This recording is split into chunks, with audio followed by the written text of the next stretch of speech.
Hello दोस्तों, welcome back to my channel. दोस्तों, आज के इस वीडियो में मैं आप लोग को फिबोनाची सीरीज के बारे में बताने वाला हूं। सी लैंग्वेज में फिबोनाची सीरीज का प्रोग्राम प्रिंट करके दिखाने वाला हूं दोस्तों। तो चलिए दोस्तों, जल्दी से हम लोग लैपटॉप के डेस्कटॉप स्क्रीन पर आ जाते हैं। तो दोस्तों, यहाँ पर देख लीजिए, क्वेश्चन है write a program to print Fibonacci series in C language. तो दोस्तों, ये जो फिबोनाची सीरीज होता है, क्या होता है, ये हम आप लोग को बता दूं। तो यहाँ पर देख लीजिए, ये एक उदाहरण के रूप में मैंने यहाँ पर दिखाया।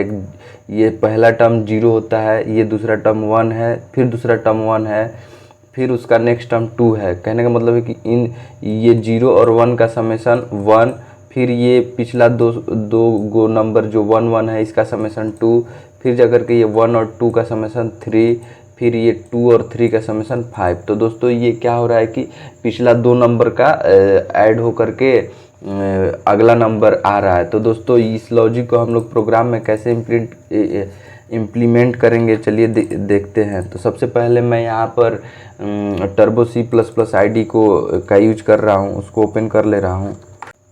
इसके बाद दोस्तों, फाइल में जाएंगे और फाइल में जाने के बाद एक नया फाइल बना लेंगे। फाइल का नाम दे देंगे FIBONA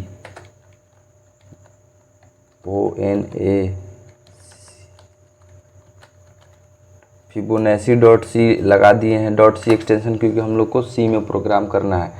तो इस ब्लू स्क्रीन को फुल साइज करने के लिए F5 की प्रेस करेंगे तो ये फुल स्क्रीन में हो जाएगा। तो दोस्तों, सबसे पहले जो भी यूज में आने वाला है हमारा हेडर फाइल, उसको इंक्लूड कर लेते हैं।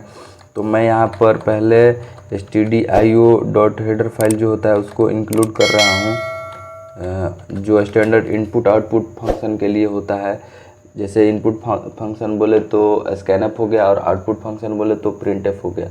तो दोस्तों, इसके बाद मैं इंक्लूड ये जो कंसोल इनपुट आउटपुट फंक्शन होता है, conio.header फाइल, उसको हम इंक्लूड कर लेते हैं। इसके बाद दोस्तों, जल्दी से मेन फंक्शन भी लिख लेते हैं और मेन फंक्शन का ओपनिंग करली ब्रेसेस और क्लोजिंग करली ब्रेसेस भी दे देते हैं।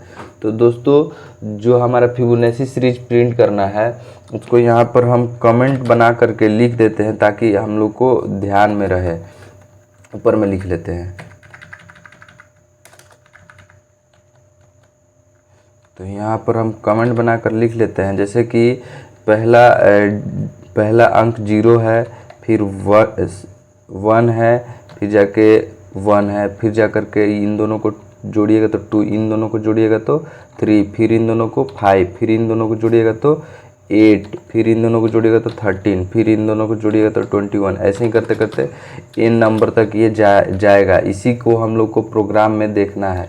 तो दोस्तों, यहाँ पर हम सबसे पहले क्या करेंगे कि कितना नंबर तक यूजर फिबोनाची सीरीज प्रिंट करना चाहता है, उसको हम एक मैसेज देंगे। तो मैसेज यहाँ पर देंगे। पहले तो चलिए मैसेज दे लेते हैं,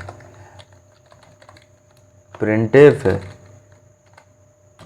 जो भी मैसेज दिया जाता है डबल कोटेशन के अंदर दिया जाता है। ये रेड वाला आपको नहीं दिख रहा होगा, तो इसको हम इस पूरे को सिलेक्ट कर लेते हैं।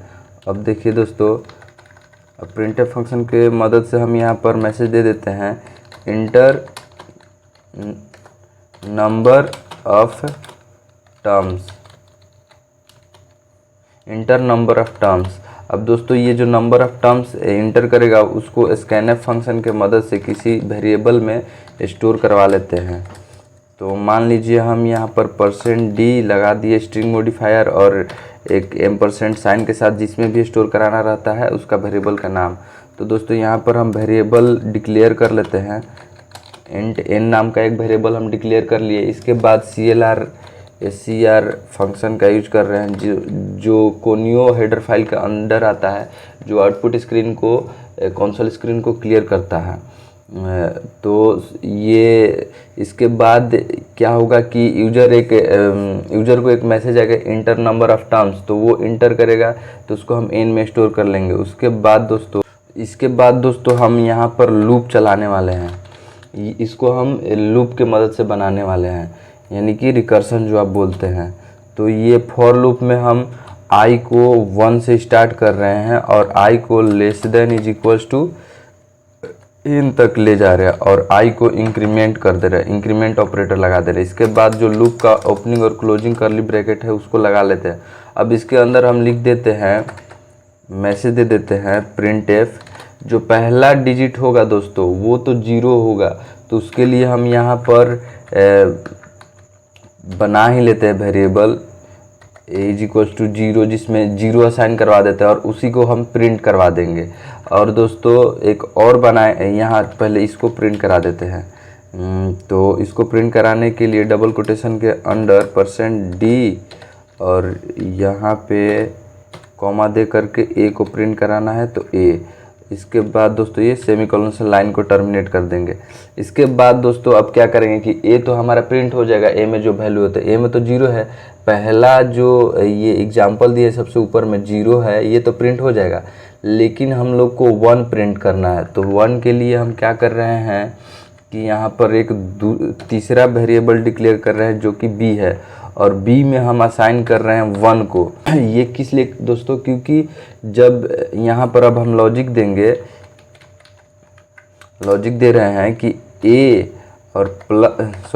प्लस b जो भी होगा, यानी कि a में 0 है और b में 1 है, तो उसको ऐड करके एक तीसरा वेरिएबल c में रख दो जो भी होगा समेशन में, क्योंकि पिछला 2 को वैल्यू को ऐड करके ही ये नेक्स्ट वैल्यू आ रहा है, तो ये नेक्स्ट वैल्यू c हो गया। अब दोस्तों ये c को भी हम यहाँ डिक्लेयर कर लेते हैं, c इसको इनिशियलाइज नहीं करते हैं, ये ऐसे ही छोड़ देते हैं। अब दोस्तों क्या करेंगे कि यहाँ c is equals to a plus b हो गया, यानी कि पिछला जो भी 2 नंबर था उसका एडिशन हो गया। तो अब क्या हो रहा है यहाँ पे कि जैसे 0 है, फिर 1 है, फिर 1 है, फिर 2 है, तो यहाँ पे देखिएगा तो ये 0 और 1 ये 1 हुआ। तो अब ये 1 जो हुआ 1 और पिछला ये जो 1 है और ये जो 1 है और फिर जाकर के जो पिछला इन दोनों का सम था 0 और 1, उन दोनों को जोड़िएगा तो 1 और 1 2 हो जाएगा। तो वैसे ही ये 2 आ गया। अब दोस्तों ये 1 और 2 जोड़ दीजिएगा तो 3 आ गया। तो ये पिछला 2 का सम हो रहा है, तो यहाँ पर हम भी वही कर रहे हैं। इसको सिलेक्ट कर लेते हैं। यहाँ पे हम भी यही कर रहे हैं कि जो भी पिछला 2 वैल्यू है उसको ऐड करके c में रख दो, और फिर क्या करो a में असाइन कर दो b वाला वैल्यू। कहने का मतलब जो b में था वैल्यू, b में क्या था हमारा, b में 1 था, तो b वाला वैल्यू a में असाइन हो गया। यहाँ सेमीकोलन देते हैं और क्या कर देंगे कि b में असाइन कर देंगे c का वैल्यू, जिसमें समेशन है हमारा पिछला 2 नंबर का। तो दोस्तों ये हमारा लॉजिक कंप्लीट हो गया। तो दोस्तों ये हमारा लॉजिक कंप्लीट हो गया। इसके बाद हम यहाँ पर गेट ch एक फंक्शन लगा देंगे जो आउटपुट स्क्रीन को होल्ड करके रखता है तब तक जब तक हम लोग कोई की ना प्रेस करें कीबोर्ड से। तो इसको हम कंपाइल करते हैं, पहले इसको सेव कर लेते हैं F2 की प्रेस करके 2 टाइम्स, और इसको कंपाइल करते हैं Alt F9 से। एक एरर बता रहा है ये दोस्तों, मैं मोस्ट ऑफ द टाइम जब भी मैं लूप यूज करता हूं तो उसका डिक्लेरेशन करने का भूल ही जाता हूं। तो ये आई का डिक्लेरेशन हम लोग से छूट गया था। अब इसको कंपाइल करते, एक भी वार्निंग और एरर नहीं है। अब इसको रन कर देते हैं। तो दोस्तों देखिए ये पूछ रहा है इंटर नंबर ऑफ टर्म्स। तो जैसे हम यहाँ पर 5 टाइम्स जो भी फर्स्ट 5 है फिबोनाची सीरीज होता है उसको हम देखना चाहते हैं, तो यहाँ इंटर करेंगे। तो ये देखिए दोस्तों, थोड़ा यहाँ पे हम कॉमा दे देते हैं ताकि देखने में आउटपुट जो है अच्छा लगे। तो हमने यहाँ पर कॉमा लगा दिया है और चलिए इसको रन करके देखते हैं। अब यहाँ पर हम 5 टाइम्स चाहते हैं, तो देखिए दोस्तों ये 0 1 1 2 3, तो ये हमारा फिबोनाची सीरीज प्रिंट हो गया। अब दोस्तों इसको हम 10 टाइम्स देखते हैं।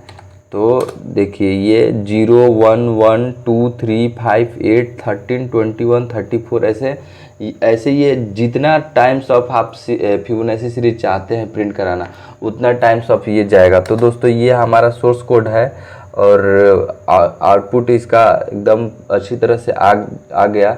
तो दोस्तों वीडियो को हम यहीं समाप्त करते हैं। आशा करते हैं वीडियो आपको अच्छा लगा होगा। तो अगर अच्छा लगा होगा तो प्लीज़ एक लाइक कीजिएगा, और चैनल को अभी तक सब्सक्राइब नहीं किया तो प्लीज़ चैनल को सब्सक्राइब भी कर लीजिएगा। Thanks for watching my video.